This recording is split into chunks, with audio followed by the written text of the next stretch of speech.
Rumaragas ang pagpapala po sa ating lahat para sa ating pangaraw-araw na talata. Tayo ngayon ay nasa Exodus Kapitulo 29 sa versikulo 29 hanggang versikulo 30.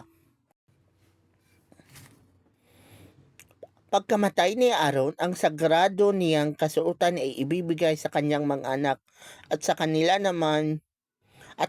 naman isusuot sa pagpapahid sa kanilang ng langis at pagtatalaga tulad ng ginawa sa kanilang ama.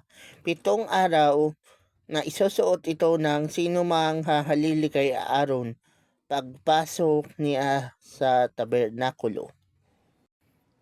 So ang passage nito ay patungkol doon sa panahon ni na Moses kung saan just in case na mamatay na si Aaron, siya yun ay high priest nung panahon nila or punong saserdote nung panahon ni na Moses.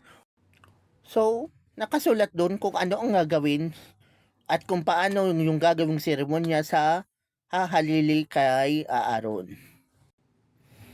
So yun na nga po na alam natin na nasa New Testament na tayo at part ng identity natin sa Panginoong Hesus ay ang pagiging royal priest.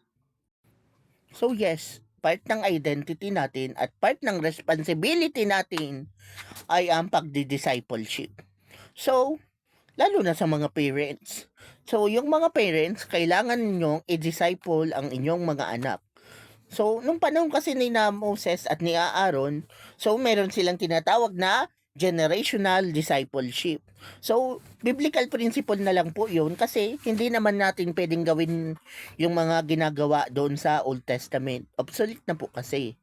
So, nasa New Testament na tayo, pero pwede natin silang makita or intindihin bilang mga biblical principle. At yun ay principle ng generational discipleship kung saan yung mga tatay or yung mga parents ay tinuturuan o dinidisciple ang mga anak kung paano mag-serve kay Lord. At kalaunan, just in case na sila naman ay kinuha na ng Panginoon, in short, namatay na sila. So, yung mga anak naman nila, ang gagawin naman doon, nagkaroon na rin sila ng anak at ituturo na rin nila sa mga anak din nila. So, naging na yun na generational discipleship. So, sa panahon natin ngayon, pwede pa rin niyang gawin na kung paano mag-serve kay Lord.